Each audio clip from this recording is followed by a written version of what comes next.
Today, I want to be walking you through a very, very simple setup for a $250 DeFi starter pack. And so I really wanted to walk you through two different platforms that we like to use inside of our DeFi portfolios, and that's lending platforms and decentralized exchanges. Now, there are pros and cons to using each one of these different vehicles.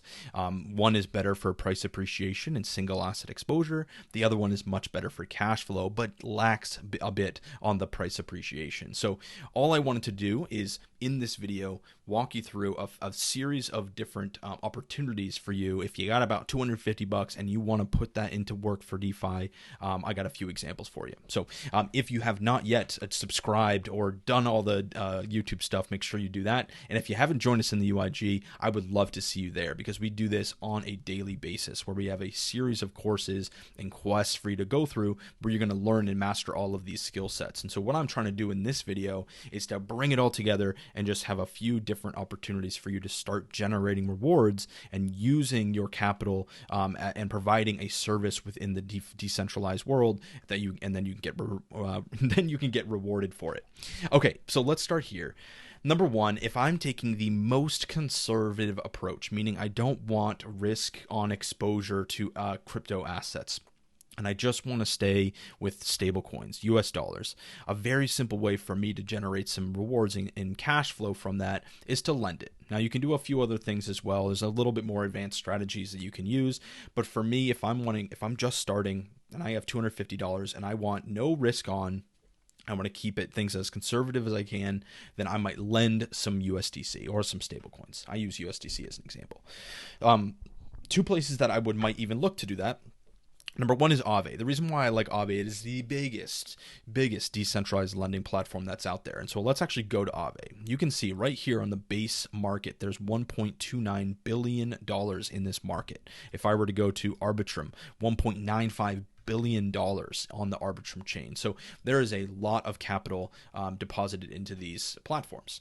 Now, for me, what I like to do, actually, let me give you a little background on what lending is. Basically, what lending is a decentralized way to provide capital as a service here, very similar to how a bank would operate. So I use this example when I'm teaching this, and I actually used it with my grandfather, who opened up his own, he started his own little DeFi portfolio. And one of them is, if I am going to a bank, right? Well, the bank has capital. The bank has collateral in the bank. They have assets and they have currencies in there. And then if you wanted to borrow, you go to the bank and you borrow some from their holdings, and then you pay a fee. Very similar concept here, but in a decentralized world. Except because it's decentralized, we as providers of the capital earn the rewards. And so if I were to lend USDC, somebody else can come and they can borrow USDC. They pay to borrow and they pay me to hold it. So you can see right here that if somebody were to borrow USDC, they would be paying 7.14%, and me as a supplier of USDC would earn 5.62%. So again, if I'm wanting a really conservative approach to generating some cash flow on stablecoins, I just like lending this USDC right here, let's say on the base network, and earning 5.62%. That for me is pretty solid.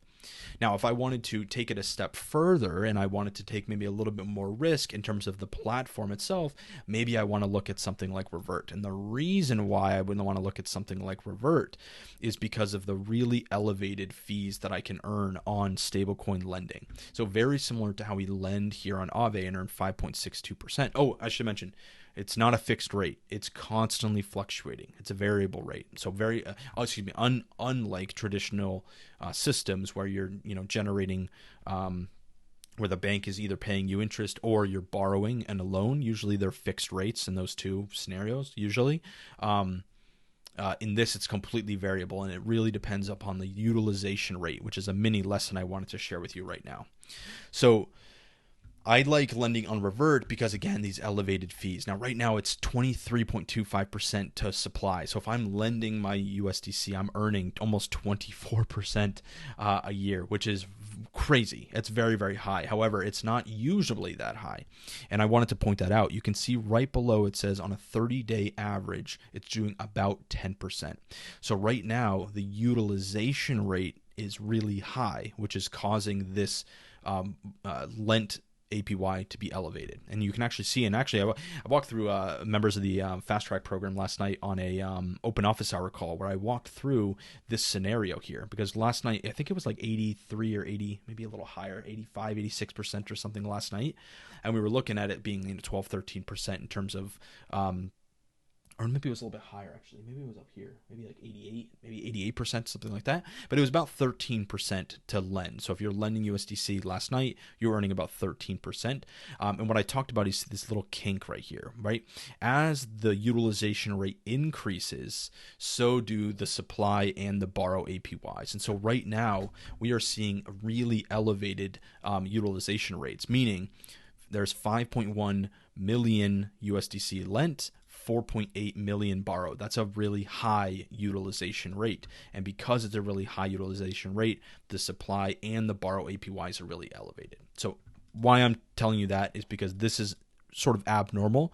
Usually you'll see it down here around the 70, 80, 85% zone, and that's where you can earn between 8 to 13% APY here on Revert's platform.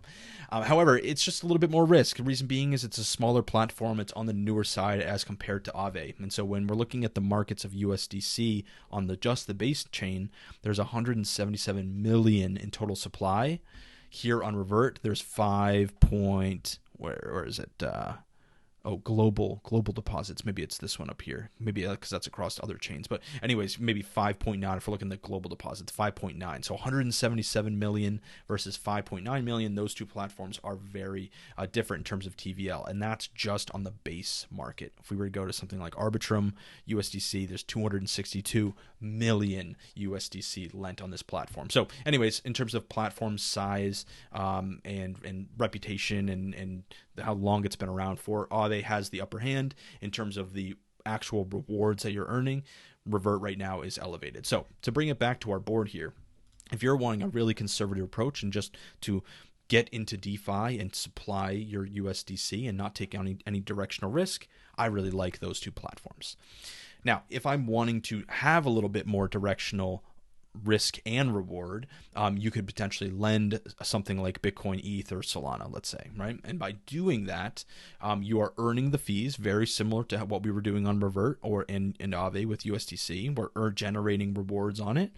However, it's not going to be usually as high as the USDC. It might be a lot. It probably will be a heck of a lot lower, right? So it's not great for cash flow, but it's great for price appreciation. And so why I like lending these assets is if those assets move up in price, I am seeing all of that price action to the upside. So for me, I like using lending platforms for these types of assets because I get upside potential as well as a little bit of cash flow. Now, for me, I tend to take this to another level, and I usually use it as collateral and borrow against it, like I have here in my Bitcoin accumulation plan, which if you haven't seen that, just drop a comment down below. We'll make sure to send you the link to that YouTube video.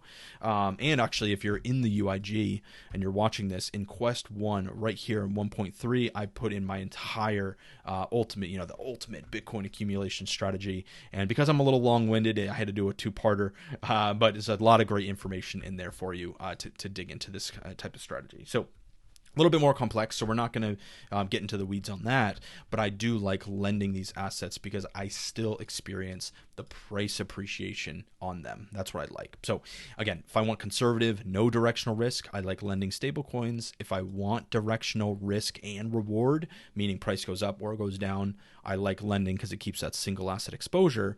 But if my mission is cash flow, this is where liquidity pools are the better vehicle. And the reason being is because we're taking two assets, something like ETH and something like USDC, or Bitcoin and USDC, or Sol and USDC, or heck, we can even do Bitcoin and ETH together, right? We can do that. However, reading the charts and understanding how they're priced in each other is really complex. So if you're a starter, which is sort of what this whole video is all about, I probably wouldn't start with crypto to crypto pairs, even though if they're correlated, they might be better for price. Actually, they will be better for price appreciation if they're correlated. but it's a lot more complex to manage and understand the dynamics of both assets that are moving. So if you're a starter and you're starting with $250 and you want to get started, probably would just say, hey, start a liquidity pool, but take Bitcoin in USDC, or Sol in USDC, or ETH in USDC, or whatever asset you want to do this with, and pair those together inside of a liquidity pool. Now, really quick, I was talking to my grandfather about this when I was teaching about it, is when I want to go to Europe. Let's say I'm in the United States, I have US dollars, and I want to go to Europe. Well, for me to pay for things in Europe, I need euros. So I need to trade in my US dollars for euros. So normally I go to a centralized bank, I trade in my US dollars, they give me euros back, and I pay a fee. And it's usually a pretty hefty fee, if I'm being honest with you. The same concept applies here in DeFi. So something like Uniswap, or like Orca, or like Turbos, if you're in the SUI ecosystem, is that the same concept applies. Is we are providing this liquidity into this platform, and so as users are trading and swapping these assets back and forth for each other, they're paying a fee. It's a lot smaller of a fee than the centralized bank, but that fee is coming to us as liquidity providers. And so this is why I like lending platforms and I like decentralized exchanges, because it allows us to participate and to provide a service inside of DeFi and then get paid for it. What I like about liquidity pools is they're a lot more focused on cash flow. And so you can earn 30, 40, 50, 60, 70, 80% APR by participating in this strategy. The downside to a liquidity pool is impermanent loss, or the inability to soak up and experience all of the price appreciation. That's as simple as I can make it in terms of impermanent loss. Is we're not experiencing as much price appreciation growth as compared to holding or having a single asset exposure. So single asset exposure, I really like it. Not so much for cash flow up here.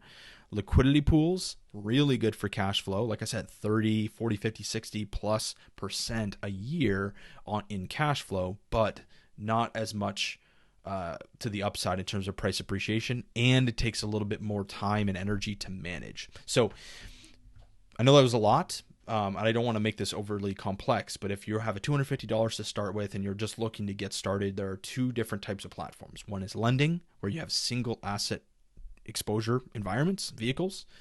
Not as good for cash flow, but good for price appreciation if you're risk on, or just good for having nice stable coins and just earning more, and they compound on top of each other. So single asset exposure environments.